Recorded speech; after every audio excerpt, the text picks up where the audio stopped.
Ruang isolasi RS Jiwa Magelang. Ruang isolasi di Rumah Sakit Jiwa Magelang selalu menjadi topik bisik-bisik di antara para staf. Letaknya berada di bangunan lama, terpisah dari ruang utama, dengan dinding kusam yang catnya terkelupas dan bau lembab yang menusuk hidung.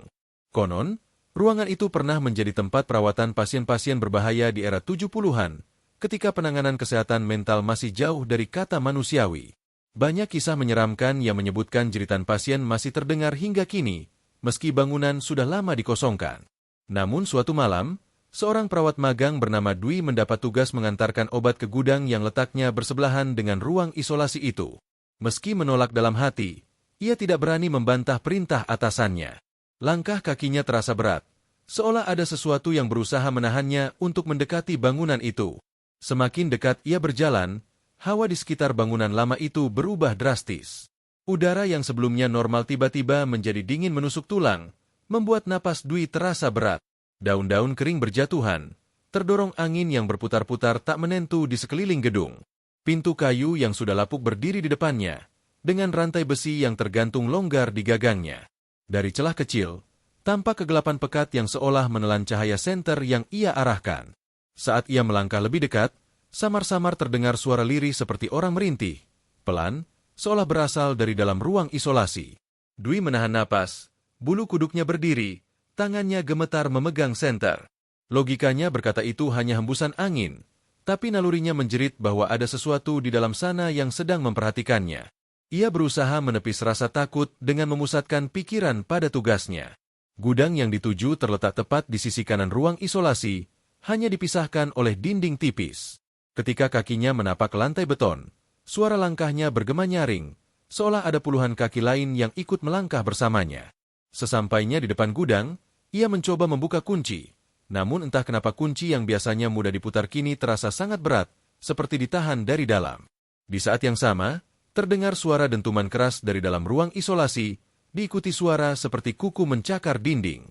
Dwi terperanjat, jantungnya berdegup kencang hingga membuat telinganya berdengung. Ia melirik arah pintu isolasi, dan alangkah terkejutnya ketika melihat pintu itu bergetar, seperti ada yang berusaha membukanya dari dalam. Ketakutan mulai menguasai dirinya. Dwi memutuskan untuk segera kembali dan melapor pada perawat senior. Namun baru beberapa langkah ia berjalan, suara tangisan perempuan terdengar jelas dari dalam ruang isolasi. Tangisan itu bukan tangisan biasa. Ada kepedihan mendalam, jeritan kesakitan, sekaligus amarah yang tak tertahankan. Ia berhenti, menoleh ke arah pintu, dan untuk sesaat ia melihat sesuatu di balik kaca kecil pintu itu. Wajah seorang perempuan pucat dengan mata hitam pekat menatap lurus ke arahnya. Bibirnya bergerak-gerak seperti berbisik sesuatu. Dwi terpaku, tubuhnya kaku, tenggorokannya kering seolah ada benjolan besar yang menahan suaranya. Ketika ia berkedip, wajah itu lenyap, meninggalkan kaca buram dengan retakan halus yang tiba-tiba muncul. Dengan sisa keberanian yang ia miliki, Dwi berlari kembali menuju bangunan utama. Nafasnya terengah, keringat dingin mengucur deras dari pelipisnya. Sesampainya di ruang perawat, ia mencoba menjelaskan apa yang baru saja terjadi. Namun, alih-alih percaya, perawat senior hanya menatapnya dengan pandangan aneh, seolah sudah tahu namun enggan membicarakannya. "Kau tidak boleh menatap kaca itu terlalu lama," ucap perawat senior pelan. Suaranya nyaris berbisik. "Apapun yang kau lihat, itu adalah sisa arwah pasien yang dulu terjebak di sana. Mereka tidak tenang, dan siapapun yang berinteraksi dengan mereka akan dibuntuti." Dwi terdiam, tubuhnya lemas. Di dalam hati, ia tahu bahwa malam ini hanyalah awal dari teror yang lebih panjang, dan ruang isolasi itu baru saja menorehkan tanda pada dirinya. Keesokan harinya, Dwi mulai diganggu oleh hal-hal aneh yang sulit dijelaskan. Saat ia berjalan di koridor rumah sakit, ia merasa ada bayangan yang mengikutinya, padahal ketika ia menoleh, koridor itu kosong. Di kamar istirahat, ia sering mendengar bisikan samar di telinganya, padahal tak ada siapapun di sana. Malam-malamnya dipenuhi mimpi buruk tentang perempuan yang ia lihat di kaca pintu isolasi, dengan wajah semakin jelas, mata melotot penuh dendam, dan tangan terikat rantai berlumuran darah. Dwi mencoba mengabaikan semua itu, namun semakin ia menolak, semakin kuat gangguan itu terasa, seolah arwah perempuan itu tidak ingin dilepaskan darinya. Suatu malam, ia terbangun dengan perasaan sesak.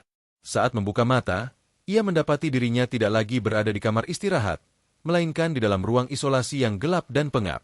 Tangannya terikat rantai dingin yang menempel di dinding, Dan di hadapannya berdiri sosok perempuan itu, kini terlihat nyata dengan gaun pasien yang compang-camping, wajah penuh luka, dan tatapan mata yang menembus jiwa.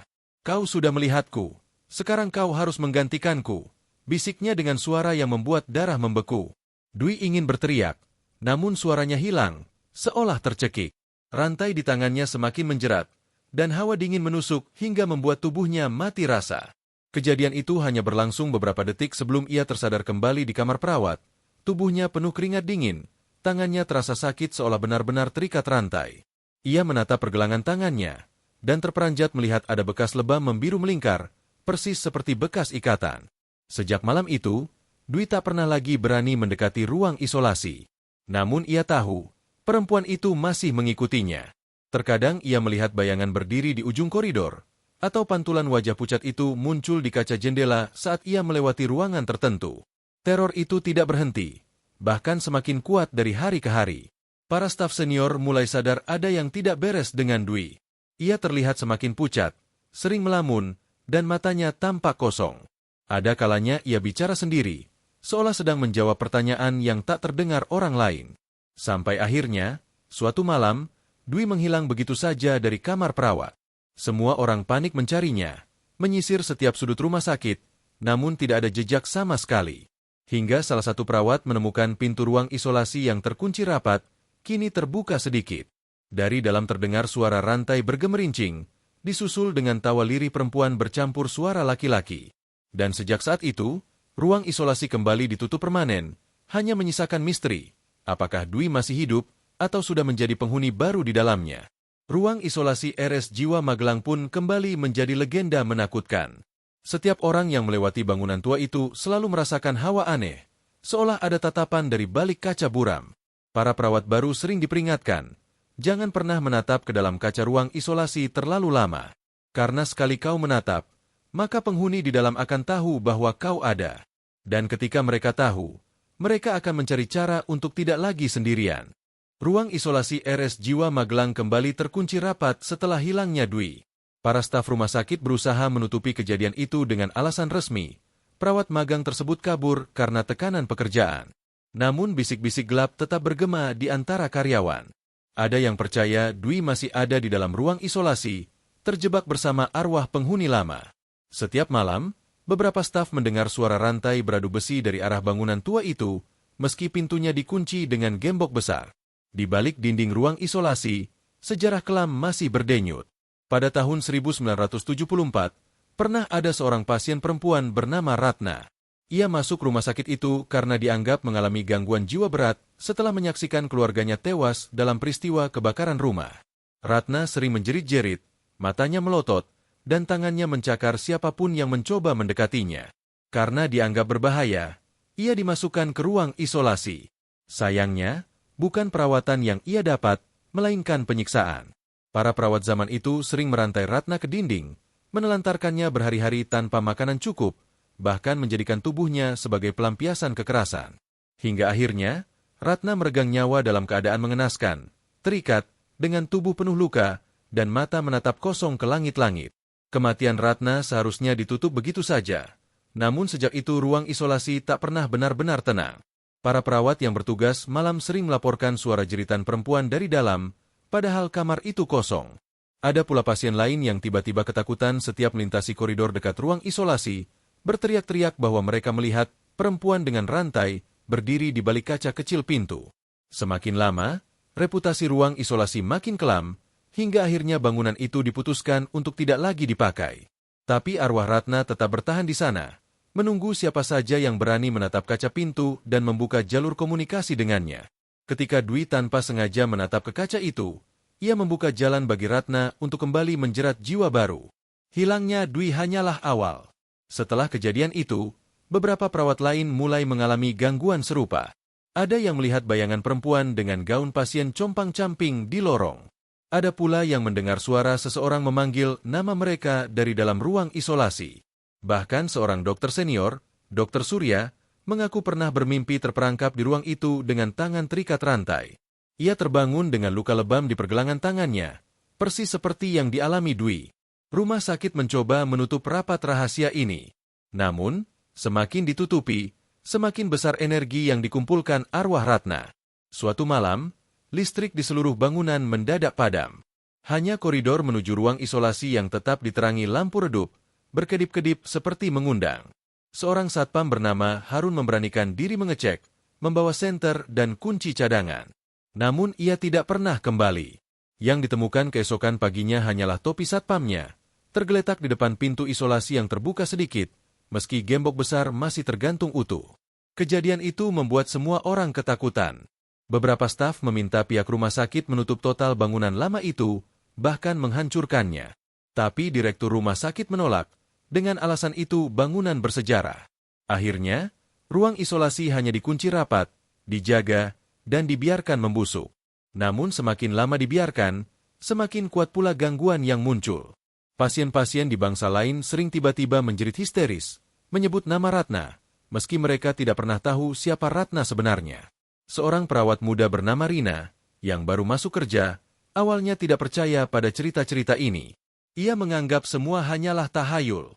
Suatu malam, ketika ia bertugas sendirian di dekat bangunan lama, ia mendengar suara perempuan menangis lirih. Rina, dengan rasa penasaran, mendekati sumber suara. Tangis itu jelas berasal dari ruang isolasi. Dengan hati-hati, ia mengintip lewat kaca kecil pintu.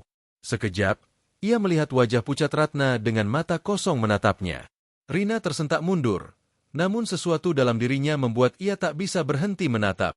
Tiba-tiba kaca itu retak dengan suara nyaring, dan Rina terjatuh tak sadarkan diri. Ketika rekan-rekannya menemukan Rina, ia sudah dalam kondisi linglung.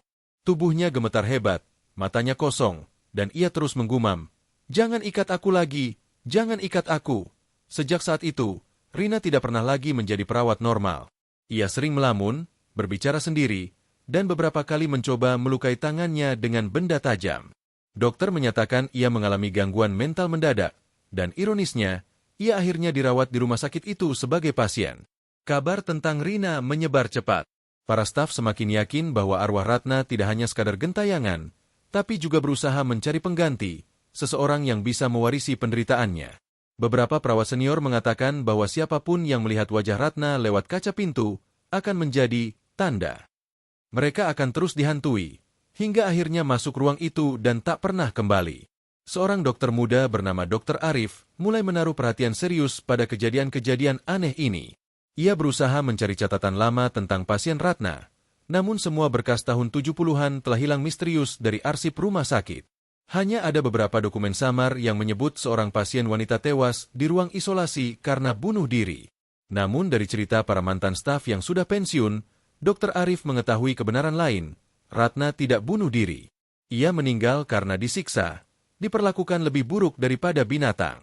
Arif mulai curiga bahwa arwah Ratna menuntut keadilan, bukan sekadar menakut-nakuti. Namun cara yang ia pilih untuk menyampaikan penderitaannya begitu mengerikan, menyeret siapa saja yang mendekat menjadi bagian dari kutukan ruang isolasi. Arif sempat berpikir untuk melakukan ritual pemanggilan roh demi berkomunikasi langsung, namun perawat senior memperingatkan, siapapun yang memanggilnya, berarti membuka pintu lebih lebar. Dan sekali terbuka, mungkin tidak akan pernah bisa ditutup lagi. Malam itu, Arif bermimpi aneh. Ia melihat dirinya berjalan di lorong rumah sakit menuju ruang isolasi. Pintu itu terbuka, dan di dalamnya Ratna duduk di lantai, tangannya terikat rantai. Wajahnya penuh luka, namun matanya menatapnya penuh harap. "Tolong aku," katanya lirih. Tapi ketika Arif mendekat, wajah Ratna berubah menjadi mengerikan. Mulutnya menganga lebar dipenuhi gigi tajam, dan rantai itu melilit kakinya dengan cepat. Arif terbangun dengan teriakan keras. Keringat dingin membasahi tubuhnya. Dan ia sadar, bekas rantai melingkari kakinya, persis seperti dalam mimpi. Sejak malam itu, Arif tahu ia sudah dipilih. Ratna telah menandainya, sama seperti Dwi dan Rina. Dan lambat laun, ia akan ditarik ke dalam ruang isolasi tanpa bisa melawan.